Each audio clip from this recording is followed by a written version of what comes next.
Hello, my name is Sarah. I am chipping away at my yard 1 square foot at a time, try and get rid of this frickin' thing so I don't have to mow it anymore. Putting in trees and fruits and just flowers and all kinds of stuff. So I wanted to give you a little garden tour today of everything I have outside and inside because I love to garden. So this is my water barrel. Well, we have two. There's another one for the front of the house. Right there. That's where the other water barrel is. And I use this to water most everything. I've got a nice little hose. It's kind of slow, but whatever. And then when it runs out, I just use the normal hose. This is the vegetable garden. It's really close to the water barrel in the backyard. I wasn't thinking about this when we put it in, and it's right up against our neighbor's fence, and he sprays pesticides and whatever, so whoops. So I took these two garden beds and like shifted them over this year, but because of where the door is, I can't do that with this one. So yeah, this is gonna be squash. They're tromboncino, so they're super long. I also planted some flowers. They're nasturtiums I planted in there. This is my garlic that I planted at Thanksgiving, which is actually kind of late for garlic here, but that's when it happened. And these are going to be peppers. And then this bed is going to be little tiny cherry tomatoes. Is that right? I think so. I don't remember. No, cucumbers. They're going to be miniature cucumbers. Hello. I know what my garden is. And marigolds. And then I've got 3 grow bags. There's carrots planted in these first 2, but they don't feel like coming up. So I don't know. Whatever. These 3 bags are red potatoes. And I think that they're just starting. I planted them like a month ago. I don't know why they hate me, but they're just starting to come up. I've never grown potatoes before, so I have no idea. The tomatoes are going to go in these grow bags. I know what's going on. I'll do one big tomato, like a beefsteak or an heirloom or something over here, so that I can make salsa out of it because I love salsa. This is my first attempt at onions. I got them from the little start thingies. I forget what they're called, but these are not from seed. And they're actually looking really good. I'm kind of excited about that. And then over here, I have this blackberry plant that I put in last year. I think it was last year. I'm pretty sure it was last year. It's thornless, which is nice. Last year it gave me 5 blackberries that were the most bitter things you've ever eaten. They were just awful. I hope this year is better. And if it's not, I'm going to rip it out, honestly, because I could do something else. If it's not going to give me tasty blackberries, like, why bother? This is my raspberry plant that gives us more raspberries than you could ever imagine wanting. And it is really invasive. It's coming up like along the fence. It's coming up in my neighbor's yard. It's coming up over here where my dog is sniffing. Like, it's coming up like here. We really love the raspberries, so we planted another one out there that the dogs can pee on, and I don't care. But I've put up this trellis. This is a tomato trellis around it, just to try and keep it kind of contained, because the canes like bend over, and so I was like in a cave last year picking raspberries. It was really intense. So this is my vegetable garden, and I guess my berries back here. Out the front door we have the strawberry patch. I do this instead of like Pachysandra or something for ground cover. It's more useful than bushes, and they're ever-bearing strawberries, so we get them all year.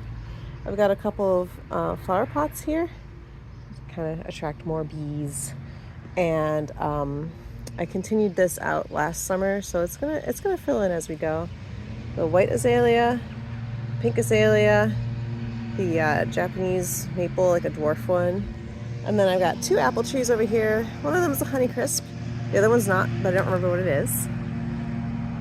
And then just one more little patch. On the far side of the house here, I moved the blueberry plant over here, or I guess my husband did. Maybe it needed more light. I don't know. This is gonna be the 3rd year I had this plant. It's sad. It gives me no flowers. I don't know. Whatever. Random hosta. This is Bluebeard, which is supposed to be like a butterfly plant. And then over here, I tried to put in milkweed, but none of it came up. And it's just creeping Jenny, which is very frustrating. Welcome to my basement garden.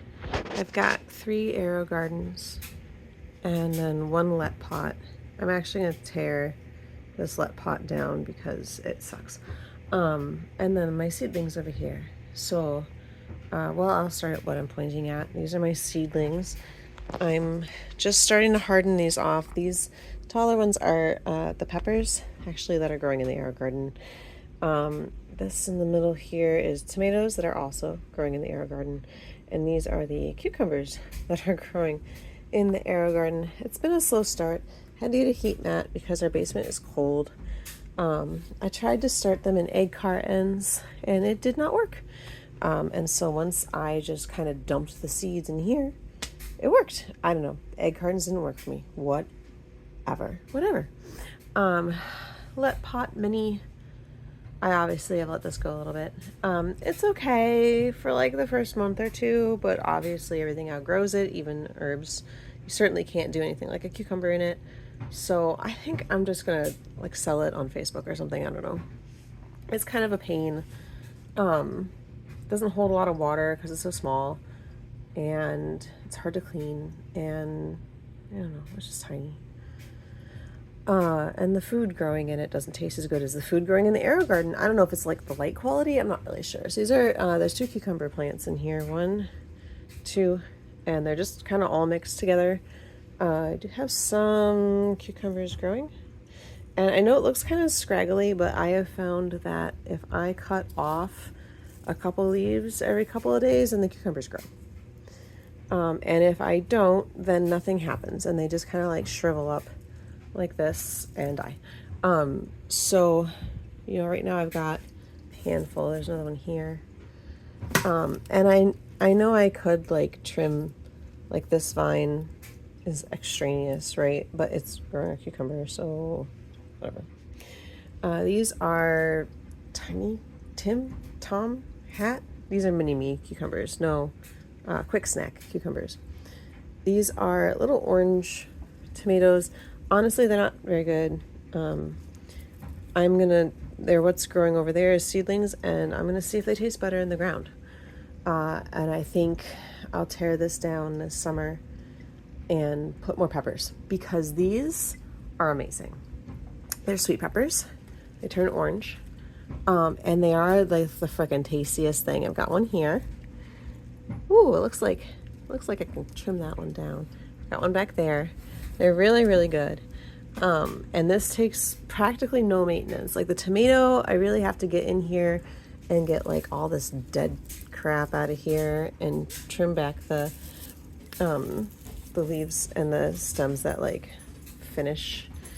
And the cucumber, I have to trim the leaves on it. This, like literally nothing, it just goes.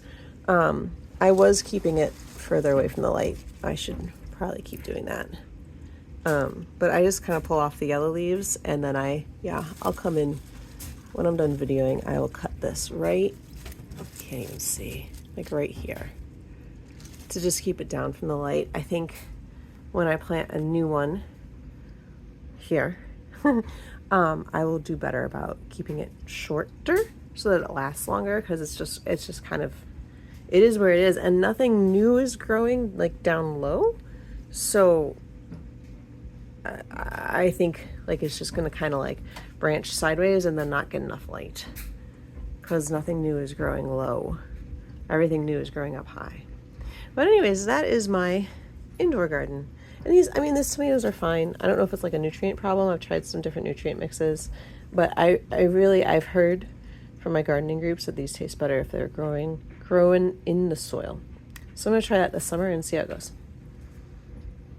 So as you can see, I have a lot of plants. I've been adding them slowly for like years. So for instance, the strawberries, I think it's my 4th summer with strawberries. The first year they were in pots and then I started putting them in the ground. And then last year, like I added a lot and then so many runners, oh my gosh. The apple trees we planted last year, so they're still babies. The raspberry bush is like 3-4 years old. So, every year I just add a little bit more. Like this year, what's new for me is potatoes and onions, and garlic. I've never done those before. And then I'm also trying to do companion planting with the flowers, try and keep things like the vine borers away. So there's just a lot going on, but a lot of it is like once you get it going, it's good. And then the hydroponics in the basement is a whole different thing, and it just keeps me gardening in the winter because I really love just taking care of plants and getting like fresh vegetables and stuff off of the plants. So the air gardens are really nice to have because I live in New York and we have seasons, and our growing season's like 4 months long. So so I'm out there right now getting it all ready. And I'll be back to show you more of my outdoor garden, especially like the strawberries and the raspberries, and hopefully we'll have a nice big trellis for the zucchini. So goodbye from New York. Thanks for watching, and do subscribe. I like to do the shorts a little bit more than this. I've never done like a long form like this before, so I prefer to do the shorts because it's easier. So, do subscribe and let me know in the comments what you are growing this year, if any of it is new for you.